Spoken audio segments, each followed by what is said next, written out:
guys, welcome or welcome back to my channel. In today's video I'm going to be going through some book recommendations based on songs from recent new albums. There's been so many albums come out recently. We've got Noah Kahan, Gracie Abrams, Harry Styles, Olivia Rodrigo. I think those are all the ones that I'm going to cover today, but there's been even more albums coming out, so if you want a part 2 then please let me know. But yeah, I'm just going to be picking out songs from those albums, some lyrics from those albums, and telling you what books I think they go best with. First album I'm going to do is The Great Divide by Noah Kahan.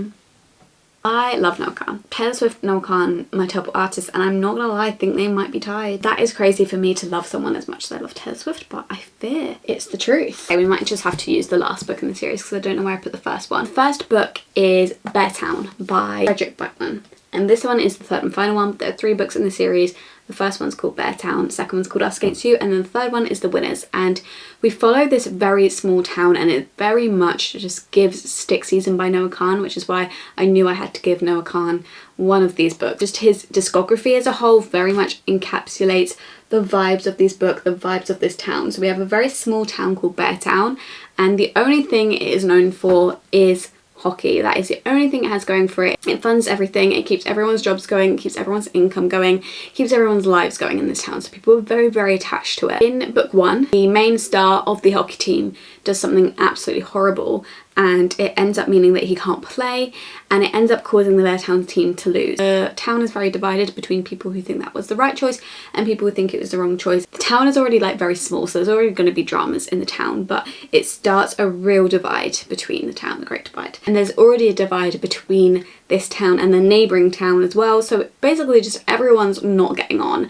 and it basically follows the different families, the different people's perspectives that lives in this town, and how hockey has affected them, how this rivalry affects them, how this whole thing that happened has affected them, and it follows like each of our characters, and it's actually very, very tragic. The song from The Great Divide that I would give to this book is Doors. The first lyric of this song is, I was born into a This is if I can speak. I was born into a 100-year storm, foot of ice across Vermont, and in that dark and in that frost our heart was formed. So already talking about the cold, gloomy vibe that is this book and this town. It's set in a town in Sweden, I think, and it is very much just completely dark, cold, miserable a lot of the time. And that really affects how the people in this town behave, I think. And then it says, I just live here, babe, but you're the one who decided to not. And I feel like that very much encapsulates this town, because they just live here. Outsiders knock, outsiders try and get in, they don't let them in. They are very standoffish to outsiders, they're very standoffish to each other. Like the relationships in this book, like everyone is so standoffish with each other, even the people that like live in this town. And like 50% of the relationships in this book, I think that's what it is. So I think that that song goes very, very well with this book. The next book is actually in the stack, so I think I'm just going to talk about it and I'll put a picture up on the screen, but that is People We Meet on Vacation by Emily Henry. This one we follow Poppy and Alex, and Poppy is really free spirit. Her job is literally to be a travel writer and to go to all these places and write about how amazing they are. And she's kind of always on the move, and it always kind of feels like she's running from something. Her and her best friend used to go on all these holidays together, but then they had a falling out, and ever since then she's never had a holiday that is as good. She kind of arranges for them to have another holiday together as one last hurrah to kind of save their friendship. I gave this book, or specifically Poppy, the song Dashboard. This song is all about trying to run away from who you are and coming back at the end of the day and realising none of this running away has actually changed anything about me. I'm just an asshole because I've left all my friends and my family, which I feel like is kind of Poppy's realisation at the end of the book. Not that I think that she is an asshole, but she kind of comes back to her family, back to our hometown, and she's kind of like, oh, I actually just ran away my whole life. Some of the lyrics in that song: look at you go, crossing state lines with your shadow, trying to run away, change your zip code, turns out that you're still an asshole. Which I feel like is very much that book. It says, you always went looking for an easy way out, leave the pain you can't solve with the folks you let down. If that is not her running away from her hometown, I don't know what it is. The last book I'm going to talk about for The Great Divide is Atmosphere by Taylor Jenkins Reid.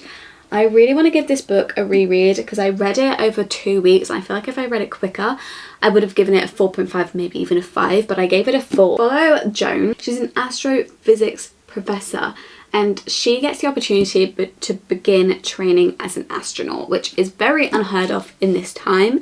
I think we're based in 1980. This whole team, and they all train to be astronauts together. There's some women, some men, become quite a close knit family. There's a romance with her and one of the people on this team, and in this book we like skip between present and past, and in the present there's something going wrong on one of the missions that they're on, and then in the past it obviously follows like her finding out that she's going to train to be an astronaut and her training to be an astronaut. She's also got a little niece that she takes care of all the time, which is so sweet. And I obviously gave this book Orbiter by Noah Kahn. Obviously, like, the song is very on the nose. It very much talks about astronauts and the moon and everything. I'm an astronaut, you're the moon, I stare at you, I sing to you, I circle you.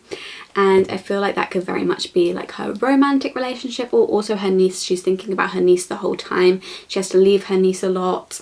Another lyric that I thought went really well is, you said, oh look babe, even God is trying to warn you, all the same for you, but I cling to my seat. You're following her training to be an astronaut. There's a lot of things that kind of set her back, that make her feel like maybe this isn't for me, but she physically clings to her seat. It's a lot of perseverance and a lot of her hard work that goes into the training that is also featured in this book, which I also think is just as big of a part as her relationships in this book as well, is how much she like pushes herself and how much she like defies all the expectations of everyone because she's a woman. For Kiss All the Time, Disco Occasionally, I've only got one song, but I've given this song the book Sunrise on the Reaping by Suzanne Collins. So obviously Sunrise on the Reaping is quite a like political book, like one of the songs in this album. We follow Haymitch, who is the trainer of Katniss and Peeta in the original Hunger Games, but he also had a Hunger Games, he also had a Court of Quell, which was double the amount of contestants, and he had to take part in this Hunger Games, and he wins it, but he kind of does a similar thing to Katniss and Peeta where he wins it but he embarrasses them at the same time, and he is very against the Capitol. He very much wants to prove that he hates the Capitol, and the Capitol does some horrible things to him in this book. That's why I think it definitely goes with the song Are You Listening Yet by Harry Styles. It has lyrics like, now you're all out of choices, are you listening yet? Between your head and heart and somewhere else instead?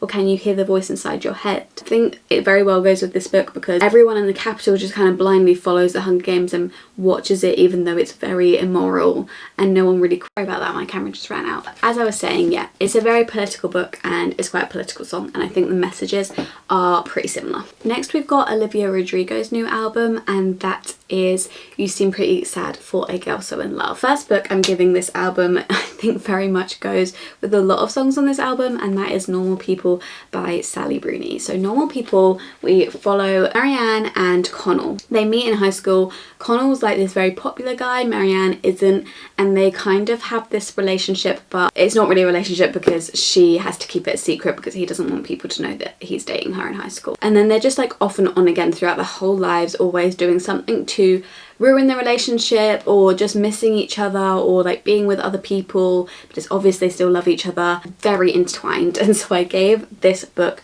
Purple. It says, I melt with you, you're red and my blue, now I see the world in purple. Quite like a happy like romance song, and then the end of it kind of goes a little bit sad, and it says, melt with you till it all turns black, are we so in love, are we too attached? Melt with you till it all turns black when you smooth it out but it feels too flat.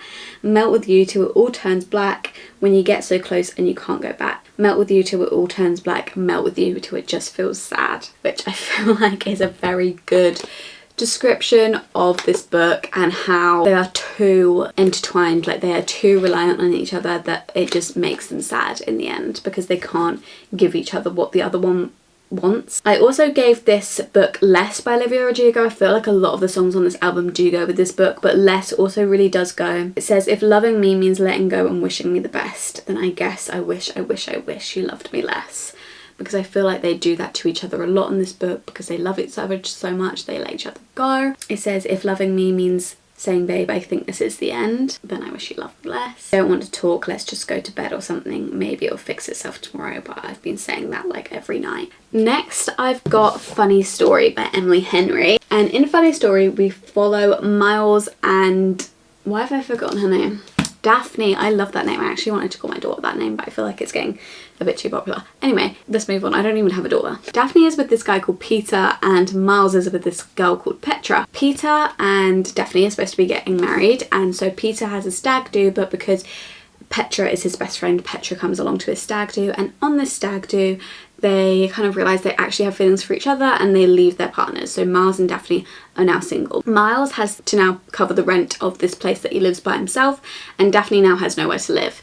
And so Daphne moves in with Miles. They kind of become friends, you know, they get along with each other, they live in each other's space, but eventually it kind of turns into a romance. And I've given this book Expectations by Olivia Rodrigo because I think she goes from this man who is just giving her nothing, stupid man, horrible man, to a guy who literally adores her. In a couple months, a man will be procured, he will be evolved, and I will be adored. He had a great apartment and a car his parents bought. I thought that he was perfect, and now his number's blocked, which I think goes very well with Daphne's thoughts on Peter. All the names in this book get so confusing. The last book I have to talk about, and the last album, which is Daughter from Hell, is Lost Lambs by Madeline Cash. This book leaves me speechless. I don't know how to describe it, but it's kind of like a general fiction, mystery, family drama book, and it just like is a bit genre bending, even like a little bit of romance in there, although it's quite dysfunctional. We basically follow this family where the parents have decided to open up their marriage. They're no longer happy, or the mum is no longer happy, the dad's kind of just like whatever, but he doesn't want to do this open marriage, and so they have that whole thing going on. And then they have 3 daughters who are all very dysfunctional. They all have their own quirks, their own problems, their own things that they have going on. And I've given this book Daughter from Hell by Gracie Abrams because I just think a lot of the daughters, I mean the parents are not great at all, so they can't be complaining, but the daughters are also like, honestly just do their own thing. I was a pill, you swallowed me down. They say I got your mouth, daughter from hell. These daughters, they kind of don't feel like they were ever wanted. They don't feel like very loved by their parents. Probably what's made them this way. So it's kind of like I was a pill. Not that I think Gracie Abrams is saying she's not loved by her parents, but to kind of like put it in the context of this book. They were kind of like young, wild and free parents, and then they got tied down with the child, and they were kind of never the same after that. Their relationship was never the same after that, and their daughters are just their own sort of people. I want to say how much I owe you. I've loved your shoulder, Daughter from Hell, but I came around. I'll try to become you now. And I feel like at the end of this book, the family really like figures out all their problems, and it's actually quite heartwarming. So those are all the books that I have for different recommendations for different new albums that have come out this year. If you enjoyed the recommendations, please give this video a thumbs up. Please comment down below any recommendations you have for some of the songs on these albums, because I love relating songs to albums. If you want to, you can follow my social medias at _libraryofeden on both TikTok and Instagram. You can also subscribe down below and turn post notifications on. I post every single Saturday, always book related videos, and I will see you in the next video very soon. Bye.